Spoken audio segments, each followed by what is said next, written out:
J'ai envoyé un texto à ma femme, ton amie et à ma porte, elle n'est pas avec toi en ce moment? Elle a paniqué, ne la laisse pas entrer. Je n'ai pas écouté, et c'était la meilleure décision que j'aille jamais prise. S'il vous plaît, aimez cette vidéo. J'ai vraiment besoin de votre soutien. S'il vous plaît, aimez cette vidéo. J'ai vraiment besoin de votre soutien en ce moment. C'est la seule façon pour que cette histoire puisse toucher plus de gens. Merci infiniment d'être ici avec moi, et merci pour votre soutien. Le groupe est à la moitié d'une reprise de Sinatra quand je réalise que Tessa n'est pas là. Sur le toit du Fulton Grand. La ville est toute illuminée. Le bar en marbre noir accroche la lumière des lampes, comme s'il était fier de lui-même. Brooke a la main sur mon coude, m'exhibant à une autre paire de personnes que je connais à peine. Les gars des sushis débitent du ton comme si c'était un concours. C'est fluide, coûteux, soigné, et il y a un vide là où Tessa devrait être. Je me penche vers Brooke. Tu as vu Tessa? Elle a dit qu'elle viendrait. Ses yeux ne brillent pas, ne se plissent pas. Ils tombent, comme si le sol s'était ouvert. Pas de l'irritation. De la panique. Elle tourne à nouveau son visage vers le couple, et son sourire s'élargit encore. On se rattrapera, Brenda, dit-elle, en m'éloignant déjà. Je pêche mon téléphone dans ma veste. Je vais juste l'appeler. Peut-être qu'elle. La main de Brooke jaillit. Elle tape sur le téléphone pour me l'arracher des doigts. Il claque sur le marbre, puis sur le carrelage. 3 têtes se tournent. Le batteur rate un temps. Pendant une seconde, la nuit perd son son. Arrête de faire une scène, siffle Brooke à travers un sourire. Profite de ta soirée. Laisse-le. Ça y est. Ce n'est pas une humeur. C'est un blocage. Elle a peur que Tessa me parle. Je ramasse le téléphone, l'essuie avec une serviette, et le glisse à nouveau dans ma poche intérieure. Ma voix reste plate. C'est noté. Si j'avais su où cela menait, j'aurais soufflé mes propres bougies et j'aurais mis fin à la soirée. Quelques minutes plus tard, les toasts commencent. Evan, de mon bureau.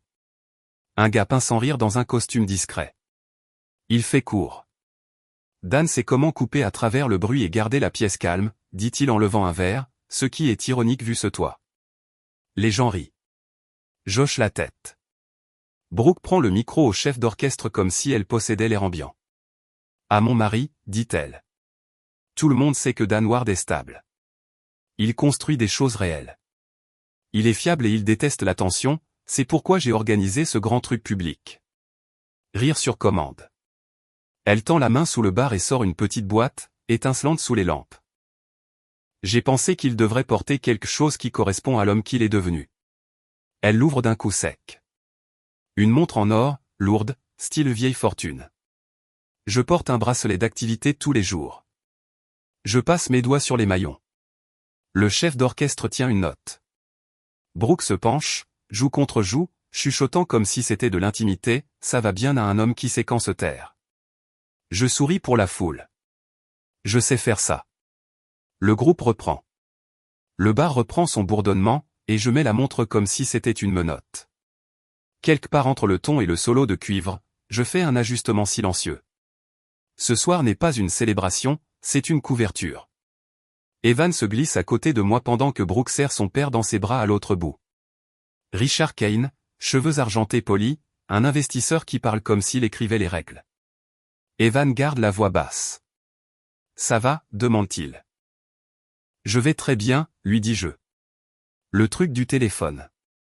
On en parlera lundi. Bien reçu. Il s'éloigne. Je prends des photos, je fais de petites blagues, je remercie les gens. Je regarde Brooke ignorer les questions de ma mère sur Tessa d'un geste vague de la main. Migraine.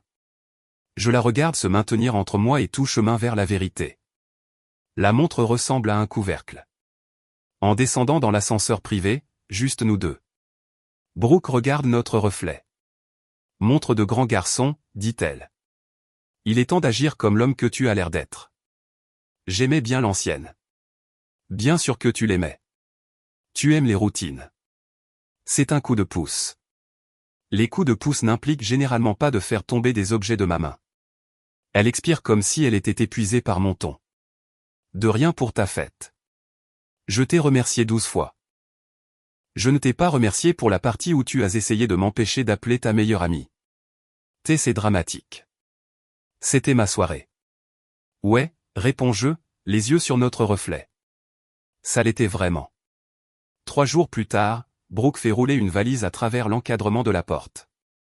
Lunettes de soleil, sandales, un texto blagueur à son groupe de discussion sur le soleil. Voyage entre filles, gazouille-t-elle en m'embrassant sur la joue, laissant une empreinte de gloss que j'essuie avec une serviette en papier. Combien de temps? 3 nuits, peut-être 4. Ne touche pas au thermostat. Je l'ai réglé comme j'aime. Bien sûr que tu l'as fait. J'ai laissé des plats dans le frigo si tu as la flemme. Elle sourit comme si je devais être reconnaissant. Je me débrouillerai. Elle est partie avec un sillage de parfum aux agrumes et le claquement du coffre d'un VTC. Je fais du café, réponds à quelques emails, et j'appelle enfin Tessa. Ça tombe directement sur la messagerie. Je t'envoie un texto. D'accord. Pas de réponse. Je marche jusqu'à la salle de sport, cours 8 km, et lance une machine de serviettes. C'est calme d'une manière qui devrait être paisible, mais qui ne l'est pas sonnette à 20 heures. Sur l'écran, Tessa. Sweat à capuche, cheveux tirés en arrière, les yeux en guerre avec le reste de son visage. J'appuie sur accepter. Avant d'ouvrir, j'appelle Brooke. Ton amie est à la porte, lui dis-je. Je croyais qu'elle était avec vous. La voix qui répond n'est pas en vacances. Ne la laisse pas entrer. Dis-lui de partir. Je suis sérieuse, Dan. C'est une réaction forte. Elle n'est pas stable. Elle va inventer des choses. Je suis sérieuse. Ferme la porte. C'est noté. Je raccroche et j'ouvre. Tessa passe devant moi comme si le couloir était brûlant.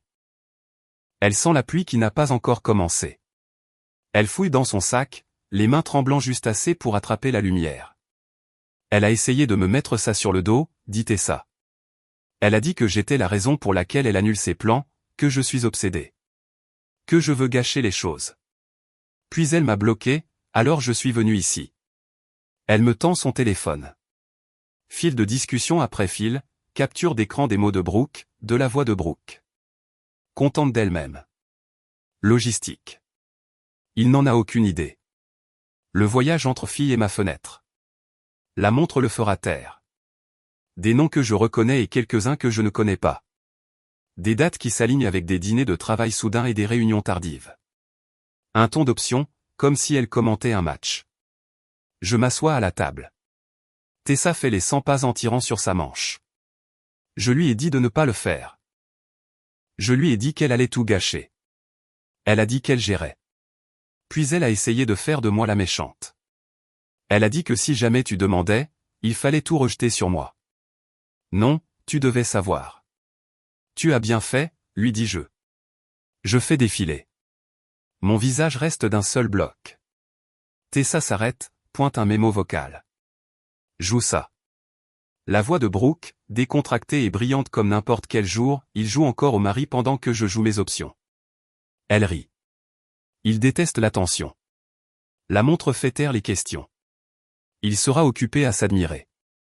Un autre mémo. Palm Springs est clean. 4 jours, c'est suffisant. Tessa appuie ses paumes sur le dossier d'une chaise. Je suis désolé. Je regarde la table, son téléphone, la façon dont la montre accroche les lumières de la cuisine. Je me suis réveillé. Elle tressaille comme si j'avais giflé l'air. Qu'est-ce que tu veux que je fasse? Rien. Tu as fait assez. Je lui rends le téléphone. Rentre chez toi, Tessa. Si elle te contacte, ignore-la. Et merci. Elle va détourner ça, dit Tessa. Elle dira que je suis jalouse. Quoi qu'elle te lance, c'est de la projection. Elle peut lancer. Mon côté ne bouge pas. Tessa fait un pas vers la porte, puis se retourne. Tu as été bon avec elle. Tu ne mérites pas ça. Le mérite est une étrange monnaie, réponds-je. Je traite avec des faits. Elle part. J'imprime. Je n'ai pas autant utilisé l'imprimante depuis le jour où nous avons signé pour cet endroit. Page après page. Je les étale sur la table de la cuisine en ligne. Date, heure, note, une carte, et le chemin qu'elle montre. Je me sers un verre d'eau, je m'assois dans la chaise où je m'assois toujours, et je passe un appel à un numéro qu'Evan m'a envoyé l'année dernière quand son beau-frère a eu besoin d'aide. Marcus dit une voix, sèche. Marcus, c'est Dan Ward. Evan m'a donné votre contact. J'ai besoin de tester une hypothèse. Nous travaillons sur des hypothèses pendant 1 heure. Il ne demande pas de drame. Je ne lui en donne pas. Il me dit ce qui est nécessaire et ce qui ne l'est pas, ce qui est du bruit, ce qui est utile. Nous parlons des comptes, du bail, de l'unité de stockage. Brooke a insisté sur 4 pièces saisonnières. Nous parlons de timing. Quand je raccroche, l'horloge murale indique minuit 14. Je dors 3 heures avec un bloc-notes près du lit. Je me réveille à 5 heures et je continue à avancer. À 9h30 le lendemain matin, la porte d'entrée s'ouvre comme dans une publicité. Brooke entre avec un bronzage qu'elle n'a pas eu le temps d'acquérir, un café géant, et une valise à roulettes qui heurte ma chaussure. Elle ne dit pas bonjour. Elle fronce les sourcils devant le thermostat. Tu as touché à ça? C'est étouffant. Il fait 22 degrés, lui dis-je. Tu l'as réglé là.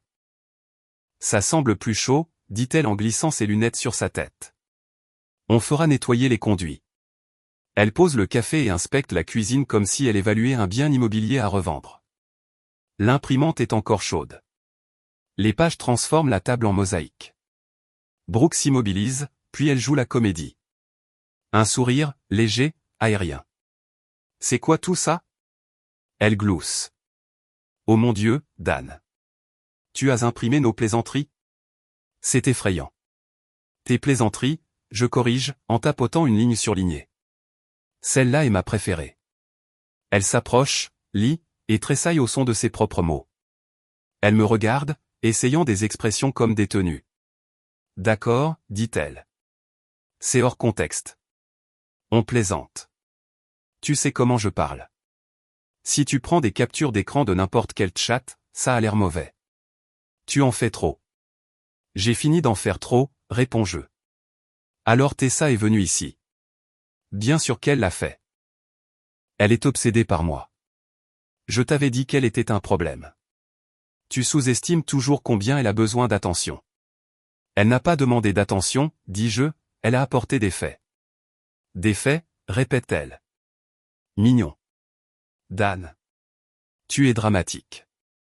Je prends une respiration. Ce n'est pas un discours. C'est un verdict. Je demande le divorce aujourd'hui. Elle cligne des yeux. Le sourire tombe comme une pièce de monnaie. Pardon? Je ne demande pas la permission. Permettez-moi de mettre l'histoire en pause 1 seconde. Si vous êtes toujours là, s'il vous plaît, appuyez sur le bouton j'aime. Cela aide vraiment YouTube à recommander cette histoire à plus de personnes. Merci beaucoup pour votre soutien. Maintenant, retournons à l'histoire. Tu n'as pas le droit de. Elle s'arrête, se recalibre. Tu réagis de manière excessive parce que tu es sensible à propos de la fête. Oui, j'ai craqué pour le téléphone. Je me suis excusé. La montre était un beau cadeau. Je suis désolé que tu n'aimes pas les belles choses, mais de là à briser un mariage parce que tu te fais des films. Grandis un peu. La montre était un couvercle, dis-je. La fête était une mise en scène. Le téléphone était du contrôle. Le voyage était une couverture. J'ai tes mots. Je n'ai pas besoin de ta version. Elle ramasse une page, rit par le nez. On plaisantait. Jouer mes options, c'est du sarcasme. Ne sois pas littéral. Dis-le dans un miroir, lui dis-je. Voici ça sonne mieux. Sa bouche se serre. Tu sais qui est mon père. Je sais. Ce n'est pas mon mari. Il ne te laissera pas m'humilier. Il a des moyens. Tu perdras tout. Je n'ai pas besoin de l'approbation de ton père pour ma vie, réponds-je. Et je ne t'humilie pas. Tu as écrit ça. Tu m'as tendu la fin. Ses mains se crispent sur la page. On peut arranger ça, dit-elle. Asseyons-nous avec Richard. Obtenons des conseils. On ne fait pas sauter une marque à cause d'une mauvaise semaine. Voilà ton mot, dis-je. Marque. Tu gardes une marque. Je garde mon amour-propre. Sa voix se durcit. Tu veux faire ça à la dure? Très bien. Je dirai aux gens que tu as été paranoïaque. Que tu as saisi mon téléphone. Que tu as essayé de contrôler qui je vois. Que tu as été instable. Les gens me croient, Dan. Ils l'ont toujours fait. Raconte ce que tu veux, je réplique. Je ne serai pas là pour l'entendre. Elle regarde au-delà de moi, calculant. Alors, tu as déjà appelé quelqu'un. Marcus Hill. Elle se fiche juste assez pour satisfaire quelque chose en moi. Tu as appelé un avocat. J'ai appelé un adulte. Je vais faire simple. Nous séparons les finances aujourd'hui. La carte conjointe se bloque à midi. J'ai déplacé mes dépôts personnels hier. Je resterai au loft sur les pendant quelques semaines. Tu peux rester ici pendant que tu trouves ta prochaine adresse. J'annule le gala de charité la semaine prochaine. Si quelqu'un demande, on prend de la distance. Tu n'annules pas le gala, claque TL. Richard héberge une table. Alors j'annule mon siège. Tu peux lui dire que tu as trouvé quelqu'un de plus conforme à la marque. Tu ne vas pas tout torpiller. Je retire mon visage de ta brochure. Elle essaie d'attraper la montre à mon poignet. Donne-moi ça. Je recule. Non, c'était un cadeau. C'est un symbole, lui dis-je. Je la détache et la pose sur la table entre les pages, comme une pièce à la caisse. Trop lourde pour moi. L'air devient dur. Elle fixe la montre, puis moi. C'est un caprice. C'est une décision. Elle inspire, expire, puis le pivot, l'adoucissement. Elle s'approche, pose sa main sur ma poitrine comme si elle avait toujours été là. Et, murmure-t-elle. On a été tendu. C'est ma faute. J'en ai trop pris. Je voulais que ton anniversaire soit parfait. J'ai poussé. Je peux dire que je suis désolé sans qualificatif. D'accord, on peut recalibrer. Pas de voyage entre filles, pas de grande fête, juste nous pendant un moment. Dîner à la maison. Je rangerai le téléphone. Je ferai ton poulet préféré. On ne parlera pas de mon père. Juste toi et moi. Ça marcherait pour la plupart des gens. Ça marche presque pour moi. Presque. Je la contourne, ramasse la boîte de la montre et la ferme. Merci pour le script, dis-je. J'avance quand même. Sa main tombe. Elle regarde à nouveau les pages, c'est que j'ai dépassé le point où le ton n'arrange quoi que ce soit, et passe à la pression. Si tu sors maintenant, tu es fini dans cette ville, dit-elle. Richard passera des appels. Des portes se fermeront. Je construis des portes. Ne m'intimide pas. Son visage fait un petit rire colérique. Tu penses que tu es spécial? Non, réponds-je. J'ai juste fini. Je la laisse avec une cuisine qui ressemble à un laboratoire criminel et une montre qui ne retournera pas à mon poignet. Dans la chambre, je mets dans un sac de sport des jeans, des chemises, des articles de toilette. Dans le placard, je prends mes chaussures de course. Elle regarde depuis l'encadrement de la porte. Tu fais vraiment ça, dit-elle, comme si l'étonnement était une dernière tactique. Tu l'as déjà fait. En sortant, je prends la photo de mariage encadrée sur la console et je la pose face contre terre. Pas dramatique, pratique. Je ne veux pas que le verre me lance un regard quand je reviendrai chercher le courrier. En bas dans la rue, la journée sent comme si quelqu'un avait fait pleuvoir à 2 pâtés de maison. Je conduis jusqu'au loft près de la rivière que j'utilise pour le surplus de travail. Briques apparentes. Pas d'excuses.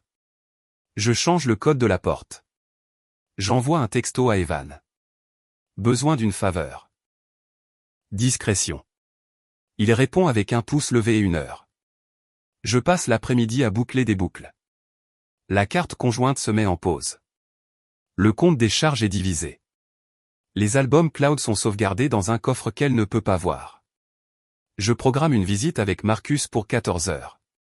J'envoie un email à quelques clients concernant un changement temporaire de disponibilité. Rien de dramatique. J'envoie un seul message à mes parents disant que je prends de la distance. J'appellerai ce soir. Pas de détails. À 14 heures, j'entre dans le bureau de Marcus. Tapis neutre, bloc-notes, une secrétaire qui a l'air d'avoir tout vu et choisi de ne rien voir. Marcus me serre la main. Formalisons, dit-il.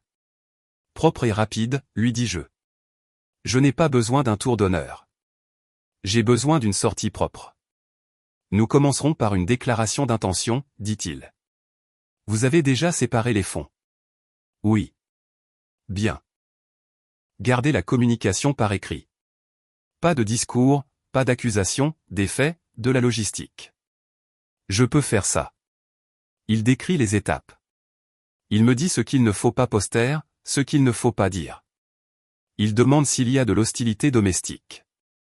Verbal, réponds-je. Irrespect public.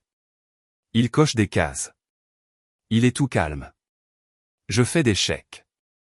Ce n'est pas amusant, mais c'est facile. La clarté est toujours facile une fois qu'on s'engage. Quand je pars, Evan attend dans le hall. Il étudie mon visage. Elle a cassé quelque chose, dit-il. Et j'ai fini de réparer. De quoi as-tu besoin? Lundi, on sépare les équipes sur le projet Benson. Tu gardes l'externe. Je passe à l'interne. Aussi, si mon nom est sur quoi que ce soit lié aux cartes avec ton happy hour du vendredi, enlève-le pour l'instant. Ligne propre. Fait, dit-il. Tu veux que je vienne chez toi ce soir? Ça va aller. Il hoche la tête. Pour ce que ça vaut, le week-end dernier, j'ai vu le truc du téléphone. On ne fait pas ça à un partenaire. C'était mon premier signal clair, lui dis-je. Ça m'a pris 3 jours. Toujours plus rapide que la plupart. Sur le chemin du retour au loft, mon téléphone vibre avec un message de Brooke. Une photo de la montre sur le comptoir de la cuisine à côté d'un mot manuscrit. Je suis désolé. Rentre à la maison. On peut parler ce soir. Je ferai le dîner. S'il te plaît. Mid-century moderne. Elle sait faire la douce si ça lui permet de reprendre sa position. J'envoie une réponse propre. Je ne rentrerai pas ce soir. Merci d'envoyer tout ce qui est important par email. À 18h, ma voisine de palier, Madame Alvarez, frappe à la porte du loft. Elle a 80 ans si elle en a un jour, avec l'habitude d'arroser les plantes qu'elle pense que j'ai négligées. Je vous ai entendu bouger, dit-elle. Vous ne restez jamais ici. Vous êtes malade? Je travaille juste tard pendant un moment. Elle plisse les yeux. Vous voulez que je nourrisse le chat? Je n'ai pas de chat. Vous devriez en prendre un. Compagnie tranquille. J'y penserai, lui dis-je, et je le pense vraiment. Ce soir-là, Brooke appelle. Je laisse aller sur la messagerie. Elle envoie un autre texto. Je suis devant le loft. Laisse-moi monter. Je ne lui ouvre pas 10 minutes plus tard, un cliquetis à la poignée de la porte, puis un coup. J'entr'ouvre. Elle se tient là avec un plat en cocotte et des yeux trop grands. Tu fais vraiment le truc du changement de code, dit-elle. Limite, réponds-je. Elle lève le plat. J'ai apporté le dîner. Ton préféré. Je peux entrer? Non, tu ne veux même pas me laisser m'excuser. Tu l'as déjà fait, dis-je. Tu pensais que les excuses étaient une monnaie d'échange. Elle n'a pas cours ici. Elle expire de frustration. Tu n'es pas obligé d'être cruel. Ce n'est pas de la cruauté, lui dis-je. C'est un adulte qui dit non. Elle pose le plat sur la table du hall comme si elle faisait une offrande. Bien, une question. Qu'est-ce que tu veux de moi pour réparer ça? Rien, réponds-je. C'est bien ça le point. Sa bouche s'agite comme si le mot était nouveau. Alors, tu préfères tout jeter plutôt que d'accepter que parfois les gens parlent fort et passent à autre chose? Tu n'es pas passé à autre chose, lui dis-je. Tu as contourné le truc. Tu as construit un système. Elle hausse une épaule. Tout le monde gère le public et le privé. Alors gère ton public sans moi. Je commence à fermer la porte. Elle coince une main. On a le gala la semaine prochaine. Les gens vont demander. Tu diras que je suis malade. Ça me donne l'air. Trouve une autre ligne. Tu es rapide. Elle retire sa main brusquement. Je ne serai pas celle qui a l'air faible. Ce n'est pas ma mission. Elle me fixe comme si elle pouvait me forcer à revenir à ma place par la volonté. Quand elle voit que cette astuce échoue, sa voix devient tremblante. Je ne veux pas te perdre, chuchote-t-elle. Voilà. La seconde illusion. Trop de douceur. Trop tard. Je pose ma paume sur la porte. Ferme. Tu ne m'as jamais eu comme tu le voulais, lui dis-je. Tu avais mon temps. Il est dépensé. Elle laisse le plat. Je le laisse refroidir. La porte se ferme. C'est à nouveau calme. Le lendemain matin, je me réveille avant le soleil et je cours sur le tapis de course dans la salle de sport du loft. J'envoie un email simple à Brooke avec des puces. Je passerai prendre le reste de mes affaires samedi à 10h. Merci d'être absente entre 9h30 et midi. Facture séparée en vigueur aujourd'hui. S'il te plaît, reste chez toi. Je communiquerai uniquement par email. Le téléphone est pour les urgences. J'annule mon siège au gala de la semaine prochaine. Merci d'ajuster ton plan en conséquence. Elle répond à 7h30. Tu ne prends pas les tapis. C'était mon choix. Je réponds, garde les tapis. À 9h, Richard appelle. C'est inévitable. Sa voix est un mur de confiance. Dan, dit-il. C'est quoi cette histoire comme quoi tu es parti en claquant la porte? Je n'ai pas claqué la porte, réponds-je. Je suis sorti. Tu réagis de manière excessive aussi. Il fait une pause, agacé que je ne demande pas, puis fonce. Brooke est émotive. Elle est allée trop loin pour planifier ton anniversaire. Ne prends pas de décision permanente à cause d'un incident. Ce n'était pas un incident, dis-je. Je ne discute pas des détails avec vous. Son ton s'aiguise. Tu fais une erreur. L'image est terrible. Nous avons investi en vous en tant que couple. Nous? Votre cercle? Je ne suis pas un portefeuille, réponds-je. Je suis une personne qui ne tolère pas le mépris. Il ricane. Tu penses que tu feras mieux en dehors de ça? Grandis un peu. Voilà, lui dis-je. J'apprécie la clarté. Il devient plus froid. Si tu embarrasses ma famille, je ne serai pas utile quand tu auras besoin de moi. Je n'ai pas encore eu besoin de vous. Ça viendra. On verra. Je raccroche avant qu'il ne puisse en faire un monologue. J'envoie un texto à Marcus. Son père a appelé. Je n'ai pas engagé la conversation. Marcus répond, bien. Le silence est un levier. Samedi arrive. Je me gare dans la zone de chargement avec une camionnette de location et un plan propre. Evan me retrouve à l'immeuble. Je suis là parce que les témoins sont utiles, dit-il. Tu veux juste juger mon goût en matière de lampes, lui dis-je. Aussi vrai. Brooke n'est pas là. Elle a respecté le créneau où elle ne voulait pas participer au spectacle de me voir m'enlever moi-même. Je charge des vêtements, des photos encadrées de mes parents, la boîte à outils, les vélos. Evan attrape les bacs lourds sans commentaire. Je laisse le tapis parce qu'on s'en fiche, et le canapé parce que je ne veux pas de 10 histoires partagées sous moi dans un nouvel endroit. Permettez-moi de mettre l'histoire en pause une seconde. Si vous êtes toujours là, s'il vous plaît, appuyez sur le bouton j'aime. Cela aide vraiment YouTube à recommander cette histoire à plus de personnes. Merci beaucoup pour votre soutien. Maintenant, retournons à l'histoire. Sur la table de la cuisine, la montre en or trône exactement là où je l'ai laissée. Un mot à côté avec l'écriture de Brooke. Si tu changes d'avis, porte ça ce soir. Evan prend la montre et siffle. Sympa. Trop bruyant, dis-je. Je la remets dans la boîte et laisse la boîte sur la table. J'ouvre un tiroir, trouve le vieux bracelet d'activité, et je le clipse comme un retour à la raison. En sortant, la porte s'ouvre. Brooke se tient là en leggings et avec une queue de cheval décoiffée, comme si un décorateur avait choisi la vulnérabilité décontractée. Elle observe les cartons. Alors tu rends ça vraiment officiel, dit-elle. Ça l'est déjà. Elle s'écarte pour me laisser passer. Tu aurais pu attendre. On avait des événements. Le timing des gens. Tu te souciais du timing, réponds-je. Je me soucie du respect. Le respect est compliqué. Non, dis-je. C'est simple. À l'extérieur de l'appartement, dans le couloir, notre voisin, Monsieur Green, s'affaire avec une livraison qu'il a commandée à un service de repas. Il nous jette un coup d'œil, puis regarde la camionnette, puis décide d'en faire partie. Tout va bien, demande-t-il. Juste un déménagement, lui dis-je. Brooke force un rire. Il est dramatique. Toujours mieux d'être décisif, dit Monsieur Green, inconscient et serviable. Mon ex-femme a fait des listes pendant 2 ans. Merci pour le discours d'encouragement, lui dis-je, et je continue à avancer.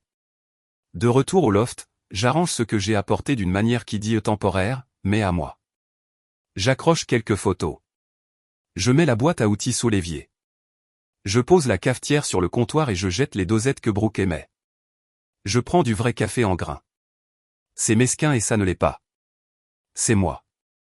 Dans l'après-midi, Brooke envoie un texto. Dîner. Terrain neutre. On peut parler des conditions. Je serai raisonnable. Ma réponse, envoie un email à Marcus. Elle répond avec une série de visages en colère. J'ignore. Puis, bien. Si tu veux jouer au martyr, sois un martyr. Les gens verront. À 20h, je reçois un autre message. Une vidéo cette fois, depuis un toit que je reconnais. Brooke est à une table avec 3 personnes de son cercle, riant trop fort à quelque chose. La légende, retour à la vie. Sans rancune. Elle veut que je la voie indifférente. Elle veut récupérer l'image. Je pose mon téléphone face contre terre et je finis une présentation pour une réunion lundi. Dimanche matin, Tessa envoie un texto, encore désolé. Je ne t'embêterai plus. Je réponds, tu ne m'as pas embêté.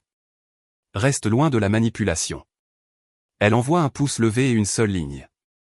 Tu as veillé sur toi-même. Bien. Lundi, j'entre au bureau à 8h, plus tôt que d'habitude. Evan me retrouve au tableau blanc, divisant déjà les tâches. Tu es bon pour diriger l'interne, demande-t-il. Je suis mieux que bon. Je suis présent. À 10h, Brooke débarque dans le hall de mon bureau. C'est le seul endroit où je ne l'attendais pas. Evan vient à mon bureau. Elle est en bas. C'est toi qui vois. Je me lève. Je descends. Les témoins aident. Dans le hall, les gens traversent leur propre matinée. Brooke attend près du bureau dans une robe de bon goût. Coiffée. Tout assemblé avec intention. Elle sourit à la réceptionniste qui lui sourit en retour parce que c'est son travail. Bonjour, dis-je. On peut parler quelque part en privé? On peut parler ici. Sa mâchoire se serre. Tu veux vraiment faire ça devant des gens? Je ne veux pas le faire du tout, réponds-je. Mais nous y voilà. Elle soupire comme si elle était celle qui patiente. D'accord. J'ai eu des nouvelles de Marcus. On gardera ça propre. J'apprécie ça. Mais le gars là. J'ai besoin que tu sois là. Juste celle-là. Puis nous ferons silence. Ça compte pour Richard. Et qu'est-ce que je gagne en échange de mettre un costume et de feindre l'unité? Moins de bruit, dit-elle. Les gens ne poseront pas de questions. J'aime les questions, dis-je. Elle trie les choses. Elle s'approche. S'il te plaît, pour moi, pour ton image. Je corrige, pour notre réputation. Tu peux avoir la tienne, lui dis-je. J'ai défini la mienne. Elle baisse la voix. Tu veux vraiment m'embarrasser? Je ne suis pas tes relations publiques. Elle abat sa dernière carte. Si tu n'es pas là, Richard retire son engagement de ton projet Benson. Il me l'a dit ce matin. Richard n'a pas financé Benson, dis-je. Nous avons construit ça sans lui. Il ne peut pas retirer ce qu'il n'a pas mis. Elle reste là, les mains vides pour une fois, et pendant 20 secondes, nous respirons simplement le même air du hall et faisons semblant que ce n'est pas fini. Puis elle essaie à nouveau la tendresse. Tu me manques, dit-elle doucement. Je me réveille et je te cherche. Tu cherches le rôle, dis-je, et il n'est pas disponible. Je me tourne vers les ascenseurs. Elle m'appelle. Dan. Je regarde en arrière. Tu étais censé être stable, dit-elle. J'ai construit autour de ça. Tu as confondu stable et aveugle, réponds-je. Ça n'arrivera plus. Evan attend quand je remonte. Ça va, demande-t-il. Je suis plus léger. Il hoche la tête. On est prêt pour midi avec Benson. Bien. Au déjeuner, pendant que nous passons en revue les spécifications avec le client, mon téléphone s'allume avec un appel de Richard. Je laisse sonner. Il envoie un texto. Dernière chance. Ne te fais pas un ennemi. Je ne réponds pas. Je mets le téléphone dans un tiroir. La réunion se déroule sans accroc. Le travail est propre quand on retire le drame des tuyaux. Jeudi, les papiers sont signés et le processus est en marche. Marcus envoie des échéanciers par email. Les emails de Brooke sont secs maintenant. Des puces et des dates. Plus de douceur vacillante. Plus de colère fraîche. Juste de la logistique. Je respecte la logistique. C'est honnête. Vendredi, je m'arrête à l'appartement pour récupérer le courrier qui n'a pas encore été transféré. Brooke est assise à l'îlot de cuisine avec un tableur ouvert. Elle ne se lève pas. « Tu as oublié les céramiques que ta sœur a faites » dit-elle en faisant un signe de tête vers un carton. « Je vais les prendre. » Elle regarde la table nue maintenant, à l'exception d'un vase et d'un rond là où se trouvait la boîte de la montre samedi. « Tu as laissé la montre. » Ce n'était pas la mienne. C'était un message. Je l'ai lu, réponds-je. Elle se frotte les tempes comme si elle était fatiguée que j'interprète les choses. Tu sais, si tu m'avais demandé pourquoi j'ai fait la fête comme je l'ai faite, tu aurais raconté une histoire. J'en ai fini avec les histoires du soir. Elle rit sans humour. Profite de ta vie de moine. Ce n'est pas une phase, lui dis-je. C'est la liberté. De quoi, demande-t-elle. D'avoir besoin de ton approbation. Ça touche. Elle me regarde avec un mélange de pitié et de dépit. Je te manquerai. Ce que je pensais que nous avions me manquera, ce qui n'était pas ça. Je désigne l'espace vide autour de nous. Tu penses que ça te rendra attirant pour la prochaine femme? Un type qui s'est défilé. Un type qui est parti quand le respect est parti, je corrige. Elle secoue la tête. Les hommes comme toi reviennent toujours. Pas celui-ci. Je ramasse le carton de céramique et le paquet de courrier. Alors que j'atteins la porte, elle dit mon nom une dernière fois. Dan. Je tourne la tête. C'est quoi ta ligne, demande-t-elle. Qu'est-ce que tu dis aux gens quand ils demandent? Que j'ai mis fin à une situation qui ne me méritait pas. Elle sourit comme si elle détestait ça. C'est propre. C'est précis. Est-ce que tu me souhaites au moins du bien, demande-t-elle, une dernière branche d'olivier étrange. Je te souhaite ce que tu mérites. Je dis, au revoir, Brooke. Je laisse les clés sur la console et je sors. Alors que les portes de l'ascenseur glissent, je sens le clic final d'une serrure que j'ai installée moi-même. Le mois suivant, j'emménage dans une maison de ville dans une rue calme avec un arbre qui penche comme s'il écoutait. J'achète un camion d'occasion qui fait ce que je demande sans éclat. J'installe un râtelier dans le garage pour mes outils et je commence à aller à la salle de sport avec Evan à 6 heures. J'arrête de répondre aux appels après 21 heures. J'emmène mes parents dîner et j'écoute mon père raconter la même histoire que j'ai toujours aimée sur l'année où il a réparé un toit pendant une tempête parce qu'une famille en avait besoin. Je rencontre quelqu'un sans essayer. Lena, une chef de projet chez un fournisseur, dans un café où sa commande est censée et son rire n'est pas une performance. Nous ne précipitons rien. Je garde ça privé. Je prends une photo de mon nouveau salon avec la lumière du soleil sur des sols propres et je l'envoie à ma sœur. Elle répond, fière de toi. J'entends des bribes à propos de Brooke par des connaissances communes. Rien de détaillé. Que le gala était bien et puis que les roues ont grincé. Que Richard prend ses distances avec tout le monde comme il le fait quand l'image tourne au vinaigre. Que le groupe d'amis s'est divisé entre ceux qui aiment une histoire et ceux qui préfèrent le silence. Que la montre est maintenant à son père. C'était une blague gâchée lors d'un déjeuner de golf. Je ne participe pas. Un samedi, je suis à la quincaillerie pour acheter du papier de verre quand je passe devant une tête de gondole de montre brillante. Je pense au couvercle. Je pense à la nuit sur le toit quand le téléphone a heurté le carrelage et que les rires se sont arrêtés. Je pense à Tessa à ma porte avec des mains tremblantes et assez de courage pour apporter la vérité. Je rentre chez moi sur Lakeshore, l'eau faisant ce qu'elle fait toujours, et je me gare devant la maison de ville. À l'intérieur, l'air est à 20 degrés parce que c'est ce que j'aime. Je fais du café qui a le goût du café. Je déroule des plans sur ma table et je me remets au travail. Mon téléphone vibre une fois. Un message de Lena. Tu es dans le coin cet après-midi. Je réponds, ouais. Elle répond, apporte cette voix stable. Je souris, enfile une veste et je sors. Les gens me demandent ce qui s'est passé. Pas beaucoup, mais quelques-uns qui comptent. Je fais court. Elle avait besoin d'un public, leur dis-je. J'avais besoin de respect. J'ai choisi le respect. Et s'ils insistent, j'ajoute une ligne qui couvre le chapitre de clôture, le cadeau, la fête, le toit, la montre, le voyage, les textos, la cuisine, la porte, le hall, et le dernier mot. Je ne reste pas là où l'on me gère.